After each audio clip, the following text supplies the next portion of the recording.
Hey, what's up, everybody? Happy Independence Day, 4th of July, however it is you celebrate. On this Independence Day, though, are you still a slave to your sin? That's the question. Jesus said in John chapter 8, he who sins is a slave to sin. Um, so are you still a slave on Independence Day? You may think that um, it's better for you this way, but I assure you it's not. So I implore anyone who happens to watch this to turn to Christ, because Jesus said that um, the truth shall set you free. And Jesus, of course, is that truth. So I wanted to make this video in regards to the Bible thumping wingnut and his question. If I had an hour to spend with Jesus, what would I say? What would I ask? What would I do? And I've had the opportunity all week to watch the different videos come in, and I've watched Capricious Black Box, Lasoyo, The Quiet Atheist, Robert Wallace, and Raw just did one.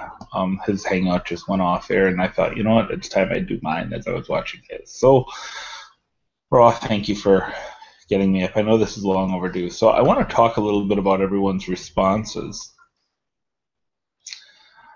I loved Capricious Black Box's video. I loved it so much that I shared it on Facebook, um, because I thought that it was. Look, I loved the thought process as he was coming to the realization that what can I possibly say to this man who knows all of my thoughts? Every secret thing is laid bare before him. What could I possibly say? I thought it was also interesting too that he would be faced with the fact that now he's a believer.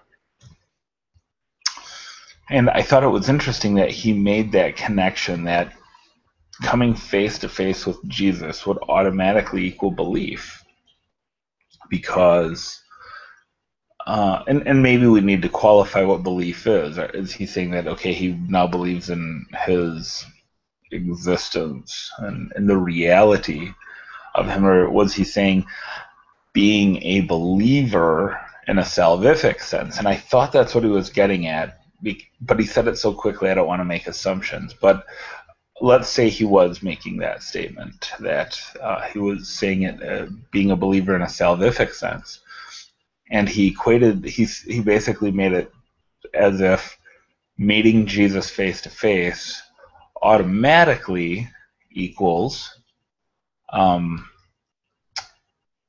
being a believer. And I don't think that you can make that case biblically. Almost everybody who met Jesus face to face rejected him. But the video and listening to Capricious Black Box go through his thought process, I really thoroughly enjoyed that video. I thought that he really gave himself over, if you will, to the thought experiment of it, and really got the spirit of the question. Robert Wallace and the Quiet Atheist was really pretty run-of-the-mill atheist stuff. Nothing new there. Lasoyo said he would ask, "What would you have me do, Lord?" And I thought, well, that's a strange question for a Christian to ask, because he told us what he wants us to do in his word. So why do you need to sit face to face with Jesus for an hour to know what he wants you to do? If you read his word, you know what he wants you to do. And Raw's video was very interesting, very emotional. So, oh, my phone's ringing. Who's calling at this hour while I'm doing a Google Hangout? Hold on 1 second here. Have a live caller on my Google Hangout. Hello? Hello?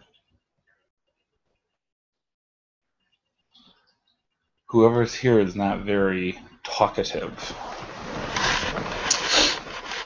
Hello? Alright, well, I'm going to hang up, and I'm going to go put my phone on silent. So, apologies for the interruption there. So, if I had an hour with Jesus, what would that hour look like? It's hard to say. Every time in Scripture we see somebody come before Christ, pre-incarnation and post-incarnation, post-resurrection, especially post-resurrection,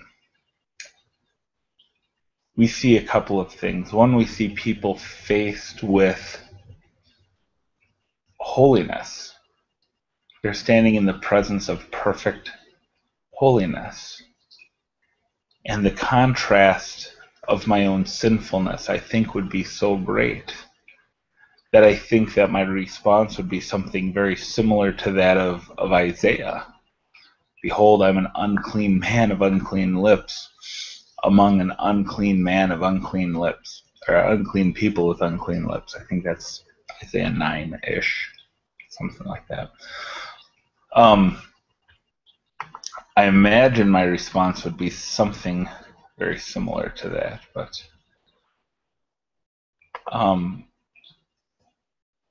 so what we see is people confessing their total sinfulness, right?